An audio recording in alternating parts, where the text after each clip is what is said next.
In this video, we will discuss how to create a GBV incident in proGres v4. The objectives of this session are to discuss when to create a GBV incident, how the GBVIMS is used in the GBV incident form, and how to complete the GBV incident form in proGres v4.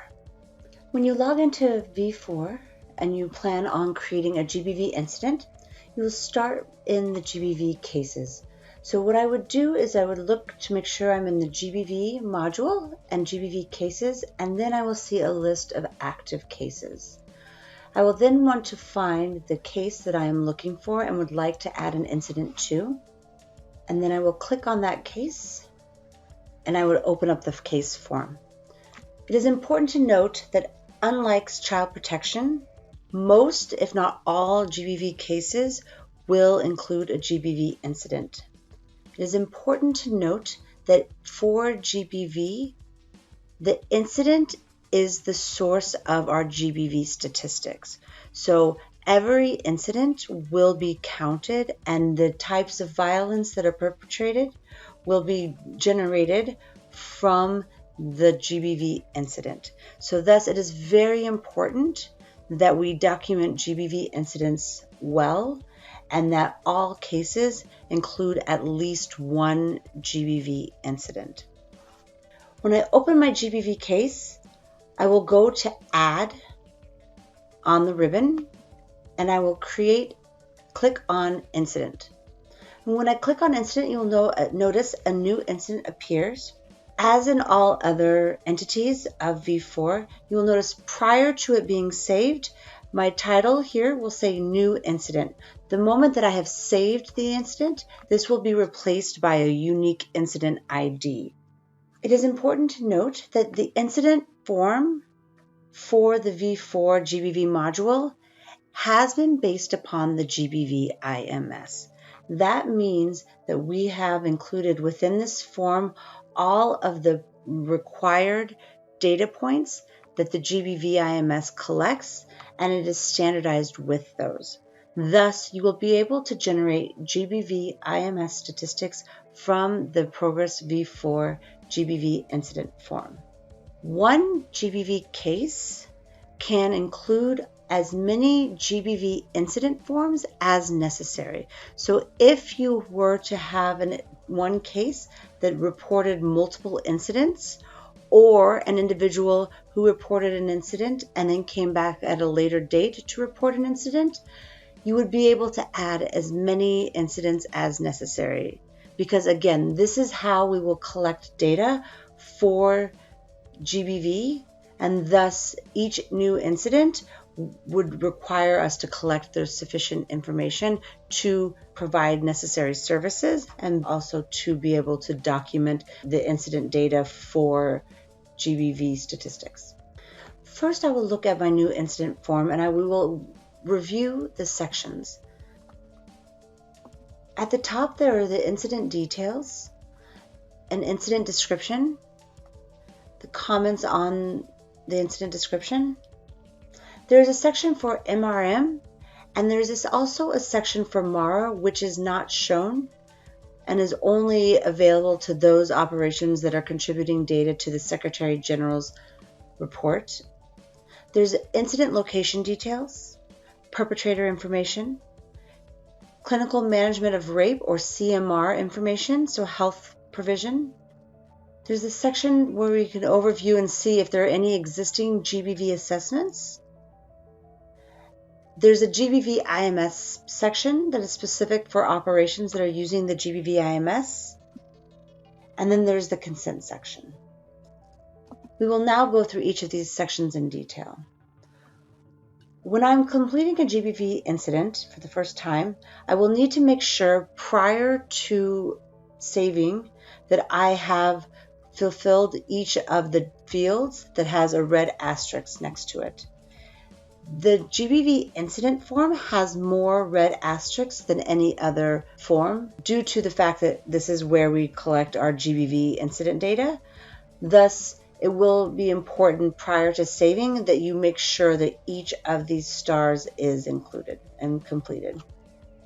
Under the general, this is where we will talk about the basic information around the type of violence that took place, the priority of the incident, and some other basic information.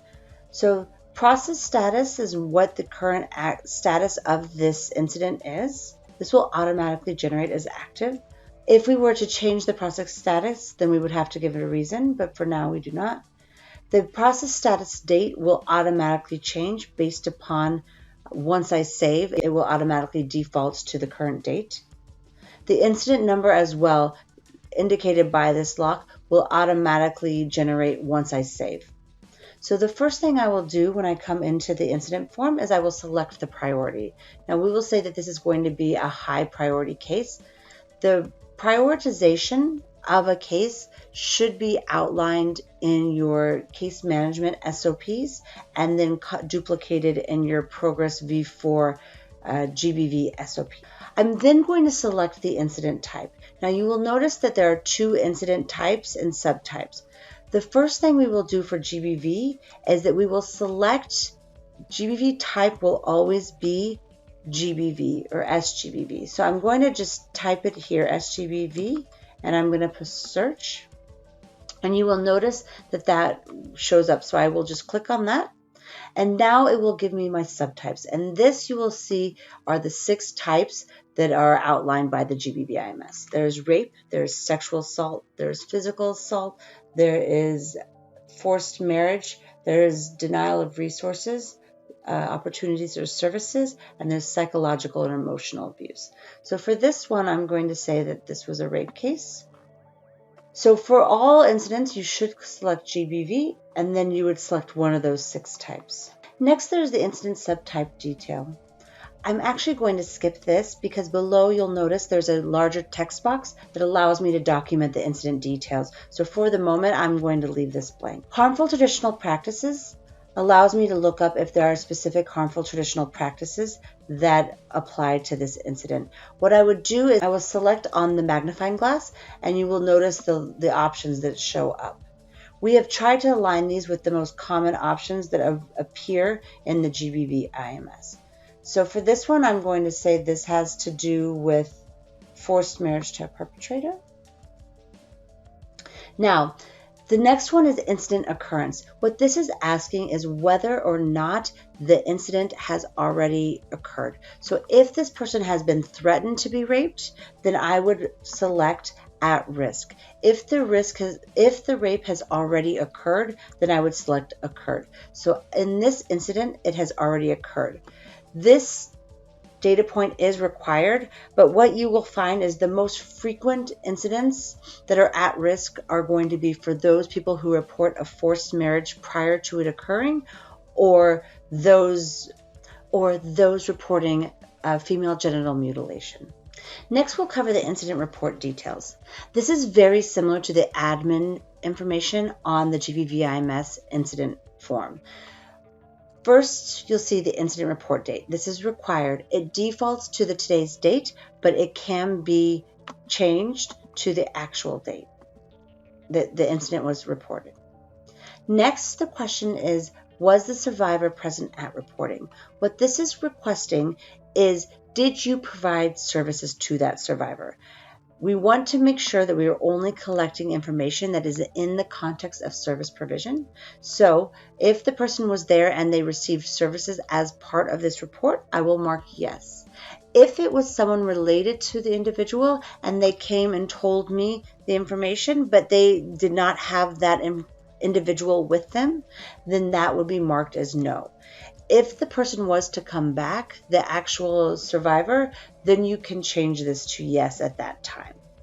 Only those incidents that are marked as yes will be calculated as part of the GBVIMS data. Next is who reported the information. So whether that was the survivor, and then I'm going to say the survivor reported. If the person who reported has a proGres ID, you can look them up here. If they do not, you do not have to. The SGBV case information is here as a reference. It's nothing that you will need to fill in. As we scroll down, you'll notice the incident details. The only two required points here are going to be the incident start date, which is when did the incident occur or begin. And this will say began on January 4th. If it is not known exactly, you can estimate. You should substitute a 1 for any data point that you do not know. So if you do not know the month, you should substitute in January. If you do not know the date exactly, you should substitute in the 1st of the month. You should always estimate the year, because if you do not, then we have no ability to know approximately when the incident took place, and thus we'll have issues trying to identify specific needs in terms of their care. If there is an incident end date, so if an incident took place at a discrete time, so let's say this was a rape that took place on the 4th, then it would end here. If this was an incident that took place over time, you would then put the end date of that period that the incident took place over. If it was not known, you would, instead of filling in incident end date, you would fill in estimated end date. The same estimation rules apply. Here I'm going to select the incident time of day. So this took place in the evening. And then I'm going to, you'll notice that age at the time of incident is a star. So it is required, but this will be automatically calculated based upon my age that is already included as part of my individual information and the incident start date. So this is something that is required, but does not need to be filled in by me. It will be automatically calculated. Individual info and ownership can be drawn from other locations. For the other information, if there is an incident number from the government or any other incident number, for example, from GBVIMS incident number or survivor code, this is where you could document this here. If I scroll down, you'll now notice that I have two sections that are very important for the incident. They're the alleged perpetrator and the incident location.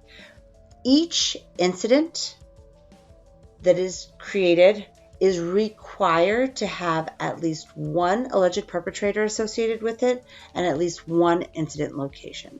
This is because all incidents do have these associated with them, as well as the need to collect GBVIMS data. We will start with alleged perpetrator. So the first question is alleged perpetrator sex. We select on this. There's female, male, other, unknown. So if it is not known, for example, if the perpetrator had masks on, then you would not know. So you could put unknown. If it was a group and the full group was female, you can click on female. If the full group was male, you would click on male. If it was a mixed group, then it would be other. For this, it was a male. The relationship between the victim and the survivor. Here, you'll click on the magnifying glass and it will show you the same options that you will find in the GBVIMS. So this one, we will say it was the landlord. We'll select that. The next question says SEA or abuse of power context.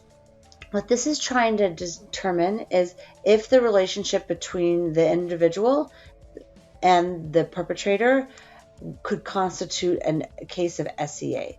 So what we have here is not applicable. The options here are 7. If the individual was a member of a government armed forces, was a humanitarian worker, a non-state armed group, not applicable, other state authority, or police. I would highly recommend staying away from others if you don't have a very, very clear understanding of what is an SEA situation. This description should be outlined in an operations GBV SOPs for using GBV v4 module. In this case, it was not applicable because it was not a case of SEA. So I will click on that and click on Add. Next, we have the alleged perpetrator occupation. If I click on the magnifying glass, the options come down. And this person happens to be a business professional. Perpetrator type. Now here we have the option between identifiable individual, so we know who the individual is. An unidentifiable individual, so this is an individual who cannot be identified. An organization perpetrated, so this is if there was like a systemic perpetration of crimes or incidents by a institution or a group, so that there's just multiple perpetrators. So this was an identifiable individual, so I would select on that. And then it asks me for my estimated age. And again, it's better to estimate than to leave blank. So this person was approximately 40 years old. Next, I'm going to incident location. So as I said, each incident must have at least one alleged perpetrator and at least one incident location. I select on the incident location type, and you will see, again, it aligns with the GBVIMS, and this will have taken place at the perpetrator's home. And so I click on Add.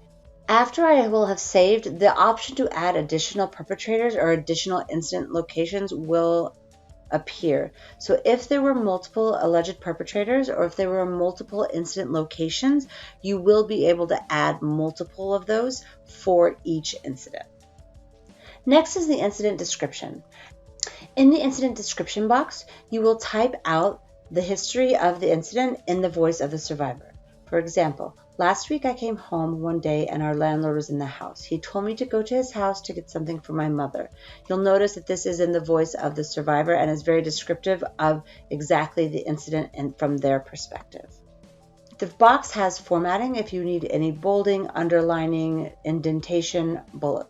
If there's any update on the incident details, I would advise to note those in the comments, because if I was to create a comment, when I save this, this will then go into the comments with a date and a timestamp. So anything that has changed from the initial report, I would suggest being marked in the comments, whereas anything that has been given during the initial report should be done in the incident description. If this case had something to do with the MRM, which is the mandatory reporting mechanism for children, then you would fill it here. This normally will be automatically hidden and won't be applicable for the vast majority of incidents. Next is incident location view. This is where you'll see all of the different incident locations associated with this incident. So if there had been multiple, you would see this here. Same with the perpetrator. You'll notice that there is an asterisk here that says number of perpetrator, but I can't do anything on that because I've already filled this out above. This will be auto-populated. If there were any notes about the perpetrator, here is where you could actually fill them in. Again, here you will notice that there is a view. So if there were multiple perpetrators, they would be listed here. None of these are visible right now because I have not yet saved my incident. Next is CMR, or Clinical Management of Rape Information. If you have any information about the provision of this for incidents of rape, then you would fill this out here. So she did not receive a PEP kit because it was after 72 hours. She did receive sexually transmitted infection prophylaxis. She did receive emergency contraceptive, then their allotted time. She did request a medical certificate and she did receive that. So that's the CMR information. And then next is just an outline of basic information that might be useful as you complete the incident. There is the SGBV assessments. So this will let you see, are there any assessments associated with this case?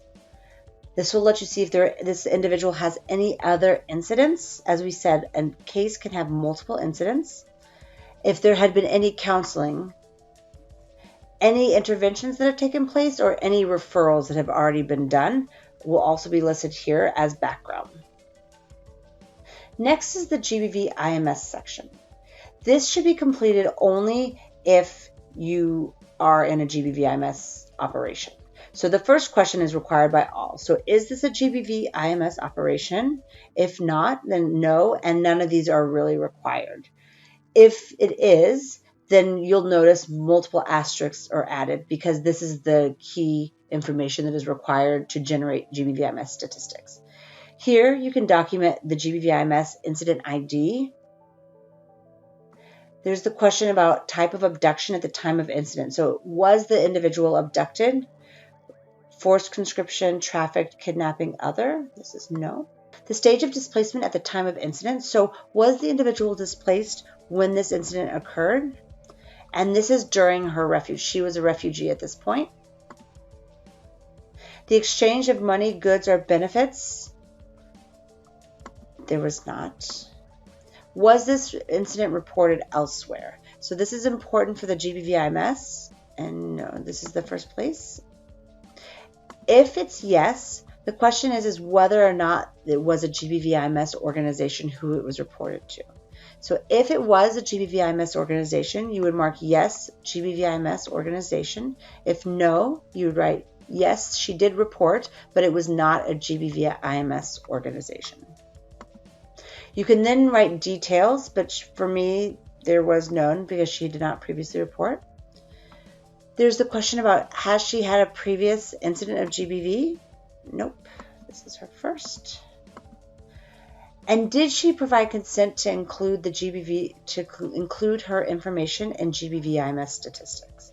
If this is yes, her data will be included in the report generated. If no, it will be no. So she did.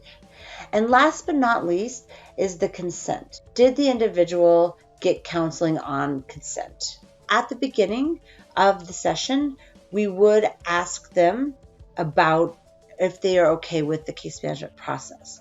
Now, this is referring more to at the end when we're asking about sharing information. So sharing information for service provision, sharing information in that context. So you would indicate here the date on which you asked them or you walked them through the process of consent.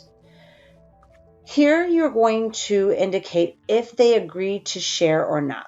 Now, if they agreed to share, but there were exceptions, so they agreed to share with some but not all, you would mark yes here, and then you would clarify here once you save the exceptions to this. So yes, they agreed, but not to the police. So you would mark yes here, and then we will add the exceptions once we have saved. The person was not capable of providing consent because they calculate this based upon the age. So because this person is a minor, they've said no. So we need to indicate who provided the consent. This was the mother. If the individual is registered in V4, you can look them up here. If not, you can type in other and say Jane Doe. And then did the child give their assent? Yes. If there's restrictions to share the information, you can say here. And once I have completed this, I will now push save. And you will notice now I have a unique incident ID. And all of these things that were previously empty have now been updated and filled in. And when I come down to the comments, as I mentioned before, it's now date and time stamped. So if I had something new, I could type it in again and push save again. Now I have an incident location, an incident perpetrator. If I wanted to add in a new perpetrator, I could then click on the plus here. The same is true for incident. If I want to add an additional location, I can push the plus here, and that would enter, we can say, let's say my house is her house as well. I can to survivor's residence. That's what I'm going to add. I'm going to save and close. And now you'll notice I have multiple incident locations. I'm able to update this incident form as necessary. You'll notice as well, as I mentioned with the consent, you can go ahead and add then exceptions. So if I do not want her to go to the police, so that's partner A, for example, we'll say, then I can update that there. And that's how to create an incident in GBV module.